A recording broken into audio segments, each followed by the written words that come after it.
Partida e 19 e protestës jam me Francesca Muçon dhe Miguel Karagjim. Çfarë po ndodh? Po e nis me ty të parë.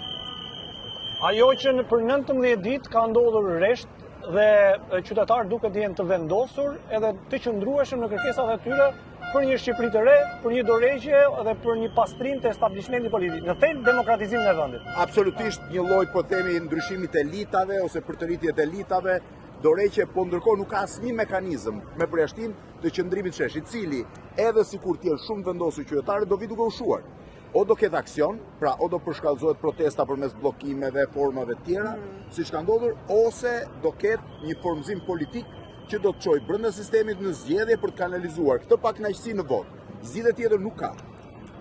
Unë mendoj që është pak e parakohshme të diskutojmë për procese të cilat nuk janë tejkaluar. 35 vite tranzicion nuk mund të zgjidhen me 19 ditë. Që do të thotë ne kemi nisur një proces nga i cili po akumulohet një energji e tillë që të vendos në presion të gjithë aktorët dhe faktorët e shoqërisë për të demokratizuar. Kjo është diçka komplet tjetër, që ti të vësh në presion shoqërinë shqiptare, partitë politike, elitat, mediat, biznesin, që demokratizohet, pra po themi ndryshoj formë e sjelljes, është diçka tjetër. Dhe të kanalizosh gjithë këtë pakënaqësi në një votë të drejtë për drejtë është diçka tjetër. Atëherë unë mendoj që jo detyrimisht çdo protestë duhet të prodhojë një parti në fund të ditës.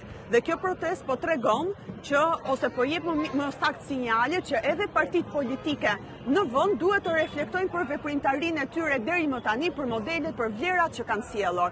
Dhe nga ana tjetër, një ndryshim shumë të rëndësishëm, unë mendoj që duhet të ndodhi në kodin zgjedhor për t'i dhënë më tepër hapësirë zgjedhjeve më të lira, më përfaqësuese qytetare dhe një herëzi t'i japi hapësirë edhe partive të reja të formohen edhe të zhvillohen. Kjo është rruga krejtësisht normale, por ti ke parasysh parullat që ne nuk duam të merremi me politikë, nuk duam politikan, duam një sistem tjetër, nuk duam këtë sistem që është, dhe pyetja ime është kush do ishte ky sistem?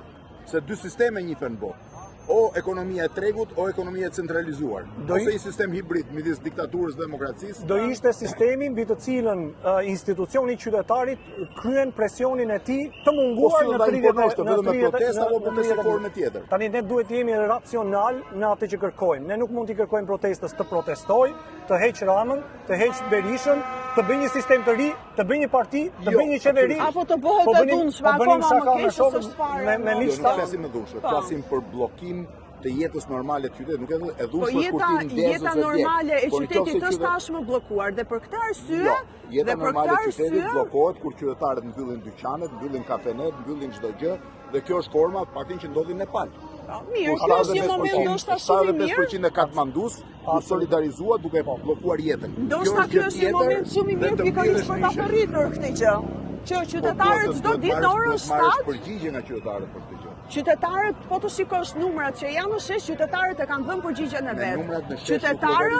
Qytetarët e kanë dhënë përgjigjen e vet. Pas rënjes së diktaturës, kjo është protesta e dytë më masive, më e vërtet më qytetare që Shqipëria ka parë. Po ka një problem. Protesta e studentëve që vonë tuat vitit 90 kishte një synim pluralizmin politik dhe vazhdoi të ecte në pluralizmin politik. Protesta e sotme ka synim, po themi, rrëzimin e Ramës. Jo, ka për synim dinjitetin e qytetarëve në këtë vend. Dhe në qoftë se Rama, dhe unë mund t'i bashkoj një indinjate që mund të reflektojnë atë që ju artikuloni, që elitat e vendit tonë, grupet të ndryshme intelektuale, duhet të prodhonin teza në këto 19 ditë që t'i ishin testuar në opinionin publik. Se mund të kthehemi te Serbia. Fakti që akademia nxorri dhe 1.5 milion njerëz në shesh, kjo nuk do mësone le të themi dobësinë e qytetarit. Kjo nuk tregon dobësinë e qytetarit, po tregon dobësinë e disa strukturave të tjera elitare në vend, si forumeve të partive politike, si akademia, si sindikatat, si forumet e partive politike. Jo, nëse do më pyesësh për skenare, çfarë mund të ndodhë? Unë mendoj që 4 skenare të cilat mund të jenë më të lexueshme. Qeveria merr kërkesat e protestës, largon Ramën, reformohet. Opozita, e dyta, opozita futet në reformim të thellë, largon drejtuesin e saj, sjell një Shqipëri të re, merr ekstraktin e kësaj proteste aplikon, të rejat që janë të vogla, do duhet që të marrin mesazhin e kësaj proteste. Çfarë ka ndodhur? Ka ndodhur që Agron Sheha dhe Ati Klapaj dhe Arlin Qori janë në të njëjtin vend, me të njëjtin slogan, në të njëjtin orë. për të njëjtën ëndër të bashkuar. Tentojnë ta shfrytëzojnë për kapitalet e tyre politike. Janë të bashkuar këtu. Ndërkohë që refuzojnë të ndërtojnë një strukturë për ta bashkuar. Në një shtet normal, në një shtet demokratik normal, kryeministri tashmë do ta kishte dhënë dorëheqjen dhe po ti ke raste sa të duash. Kam dhe raste që se japin, ka raste që japin jo në vende demokratike. Tani në varë se me kë vend duam që ta çojmë Shqipërinë dhe ta krahasojmë. Ka pasur kryeministri i Spanjës protesta me mia vendës ka dhënë Franca, jelek verdhët mbushën Parisin 10 herë më shumë, nuk e jep dorëheqjen sepse Chelsea i fuqisë Edi Ramos, me kanë thënë vazhdimisht dhe çuditë nuk e kuptojnë, janë 83 mandat 82 në momentin, plus 3 në Parlamentin e Shqipërisë. O do kishte një çarje brenda Partisë Socialiste, nuk ka mekanizëm tjetër. Që diçka ka ndodhur.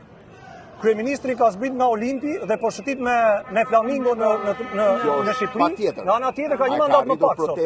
Dhe nga ana tjetër ne duhet shqetësimin, do po themi mesazhin që qytetarët duhet dëgjojnë po. Unë po them si do adresohet më tej. Se më fole vetëm se më fole për ndryshimin e elitave, me çfarë dëgjoj. Ndryshimi i elitave ka dy forma si është bërë në Shqipëri këto 120 vjet dhe më vonë. O përmes vrasjes së elitës paraardhëse për sjellë një elitë re, që është viti 44 dhe 90-ta deri diku nuk e vrau, po e nxorri jashtë ose përmes konkurrencës, ose përmes konkurrencës. Konkurenca do të çojë prapë në votë, në zgjedhje. Shiko, historikisht kështu ka ndodhur jo vetëm në Shqipëri, por ka ndodhur edhe në vende të tjera. Që do të thotë, ne I përshtatemi kohëve. Kohët janë të tilla që një masë e madhe kritike njerëzish imponojnë sektor të shoqërisë të demokratizohen. Kushdo aktor në shoqëri sot që nuk reflekton kërkesat e kësaj proteste është e vdekur, është e vjetër. Do duhet, unë e thash edhe pak më para, 3 të vogla I ka bashkuar qytetarin në shesh, refuzojnë në studio dhe në jetën politike të bashkohen. I ka bashkuar në mesazh, I ka bashkuar në të njëjtin vend, në të njëjtin orë, në të njëjtin kohë. Sepse pretendojnë që të marrin dhe në të njëjtën kohë, ato 83 mandate kë përfaqësojnë rininë e vendit, që është në fund të ditës. Jo, padyshim, por rinia është, rinia është 17% e popullsisë së Shqipërisë, krahasimisht me 21% që ka qenë. Jo, sepse ka të dhëna që tregojnë që të rinjt kanë qenë duke votuar më pak dhe mbi të gjitha elektorati kryesor I Ramës dhe I Berishës deri më tani ka qenë politant dhe ka qenë të vjetër. Që do thotë ky është një model, që ky është një model. Po më lini ta përfundoj dhe unë, pak ju lutem që më keni fut 2 burra në mes dhe vetëm flisni me njëri tjetrin, ani mos më nervozone. Tani. Logjikën jo me fraza standarde. Fraza standarde do thotë të rinj. Po të rinj. Ne kemi mas tjetër veç votës deri tani. Jam dakord me ty që vota nuk garantohet tamam, që ne mund bëjmë një betejë për të garantuar votën të drejtë dhe të ndershme, Po pra, dhe pikërisht këta të rinj që janë në këtë vend, ose Gen Z e Millennials, që janë 2 gjeneratat më të rëndësishme, që në fund të ditës japin trajektoret e ekonomisë, zhvillimit social dhe demokratik të vendit, po të kërkojnë pikërisht që ti, zotëri I dashur, nuk sjell më një vlerë, nuk sjell më një frymëzim në qeverisjen tënde, qoftë partijake, qoftë qeverisëse. Ai pretendon që sjell. Ti shiko qa elektorati ka Rama dhe shiko me çfarë I mbush sheshet Rama dhe që aty ti e kupton apo kush e voton Sali Berishën dhe ti e kupton shumë qartë që Rama është në qeveri sepse Sali Berisha është në opozit. Dhe pikërisht është arsye tjetër që protestohet. Agroshen votoni Agroshen, opozit nuk është Berisha. Kjo është betejë. Sigurisht që kryeministri ka dalë I fort nga zgjedhjet, po kjo nuk do të thotë që ne kemi pajisur aty me diktaturën e kartonit për të bërë çdo lloj. Si shpjegon ti që në këtë vend në 12 vitet e fundit Rama nisi me 66 mandate në 2013-ën, dhe u detyrua të bënte koalicion me LSI-n, me 73 mandate në 2017-ën, me 78 mandate në 2021-shin dhe me 83 mandate në 2025-ën. Kjo shpjegohet shumë. Kryeministri, cili ti I thua, po rrit mbështetjen dhe numrin e votave, ka të drejtë të Kjo shpjegohet shumë thjesht. Ju treguat rritjen e mandateve, po nëse do marrim numrin e votave, është në ulje. Kryeministri ka përkthyer më shumë mandate, jo sepse ka marrë më shumë vota, po për shkak se opozita ka mundur të nxjerrë më pak njerëz dhe të motivojë më pak njerëz për të marrë pjesë në votime. Po pse këta njerëz nuk kanë dalë votime? Sepse kanë qenë të painteresuar për politikën, se kanë qenë të papërfaqësuar. Kjo është pyetja. Që do të mbi të gjitha, ky është revolucioni të papërfaqësuarve. Mbi të gjitha ti ke edhe një qëndërzim të mundësive në çdo sektor të Shqipërisë. Qoftë kur flasim për biznesin, qoftë kur flasim për shoqërinë civile, qoftë kur flasim për çdo gjë. Ka një arsye pse njerëzit në fund të ditës janë kaq shumë të revoltuar me këtë vend, sepse ti nuk gjen hapësira për zhvillim profesional, nëse nuk ke krahasimisht. Dhe prap këtë që po i them dhe vazhdoj ta them. Kjo e shpjegon shumë mirë edhe rritjen e Ramës, ashtu si kundërse e shpjegojnë edhe të gjithë rastet korruptive të njerëzve se e kam ditur për ditë dhe kam thënë për ditë. Për pakënaqësia është gjë tjetër, adresimi pakënaqësisë. Po duhet jemi të kujdesshëm. Rama është rritur në mandate, po jo në votë. Që do të thotë një grup i pa interesuar për politikën në vendin tonë ka bërë një dëm të madh përfaqësimit dhe demokracisë. Në demokraci nuk ka asnjë zgjidhje tjetër përveç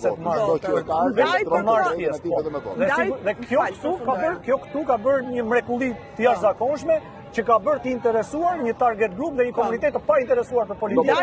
Ndaj për këtë arsye, besoj që po.